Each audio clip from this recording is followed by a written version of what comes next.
అసెంబ్లీకి వస్తే వైసీపీ కూడా అలాంటి సినిమా చూపిస్తామని కూడా తెలియజేస్తా ఉన్నా. వైసీపీ చేతకాని ప్రభుత్వం చేతకాని పరిపాలన వల్ల గత ఆంధ్ర రాష్ట్రం 10 సంవత్సరాలు వెనక్కి పోయిందని చెప్పి కూడా మీకు తెలియజేస్తా ఉన్నా. ఎందుకంటే ఎవరైతే ఎస్సీ ఎస్టీలు కష్టపడి మిమ్మల్ని గెలిపించారో వాళ్ళందరి డబ్బులు కూడా ఎస్సీ ఎస్టీ సప్లైన్లో డబ్బులు కూడా కొట్టేసి వాళ్ళకు కూడా ఏమి ఇవ్వకుండా మరి ఆ డబ్బును కూడా మింగేసినటువంటి చేతగాని ముఖ్యమంత్రి మాజీ ముఖ్యమంత్రి ఈ జగన్మోహన్ రెడ్డి కాదని అడుగుతా ఉన్నా. నీ అవినీతికి అంతుందా? 2019లో తర్వాత నీ ఆస్తిపాస్తులు ఎంత? నువ్వు ప్రభుత్వంలో దుర్వినియోగం చేసిన డబ్బులు నీ సలహాదారులకు ఇచ్చిన జీత 680 కోట్లు నిజం కాదా?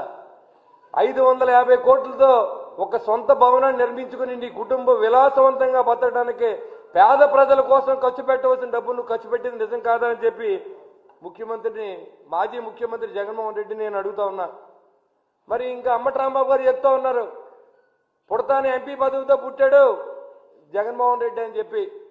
తండ్రి ముఖ్యమంత్రి కాకపోతే జగన్మోహన్ రెడ్డి ఎంపీ కాదు కదా, కనీసం కౌన్సిలర్ కూడా అవలేడని కూడా నేను తెలియజేస్తా ఉన్నా.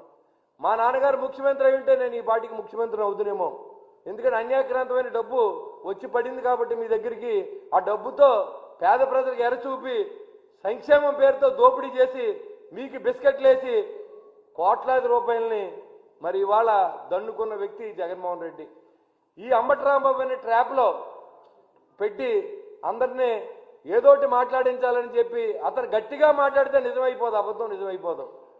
గడిచిన 10 సంవత్సరాల్లో పవన్ కళ్యాణ్ గారు నెగ్గకపోయినా ప్రజల మధ్య నుండి ప్రజల కష్టాల్లో ఉండి వైసీపీ ప్రభుత్వం వేధింపులకు తట్టుకొని ఒక్కరోజు కూడా అరెస్ట్ చేసిన ప్రయత్నం చేసినా కూడా ఒక్కరోజు కూడా అతన్ని ఏమీ చేయలేనటువంటి చేతగాని దద్దమ్మ మాజీ ముఖ్యమంత్రి జగన్మోహన్ రెడ్డి కాదని అడుగుతా ఉన్నా. ఈ జైలు సంస్కృతి ఎక్కడి నుంచి వచ్చింది? ఈ సోషల్ మీడియాని అరెస్ట్ చేసేది ఎక్కడి నుంచి వచ్చింది? మాజీ ముఖ్యమంత్రిని తీసుకెళ్లి అన్యాయంగా 51 రోజులు జైల్లో ఉంచింది నిజం కాదా? కేసు ప్రూవ్ అయిందని అడుగుతా ఉన్నా.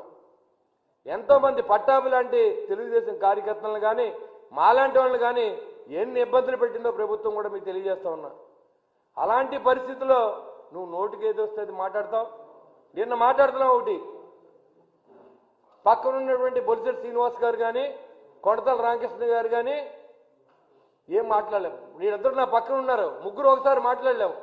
అవకాశం ఉంటే మీడియా టైం ఇస్తే వాళ్ళు కూడా మాట్లాడతారు. మాకు నాదెండ్ల మనోహర్ గారు మా పార్టీకి నెంబర్ 2 పొజిషన్లో ఉన్న వ్యక్తి, పిఏసీ చైర్మన్. ఆయన్ని ఫాలో అవ్వాల్సిన అవసరం మాకు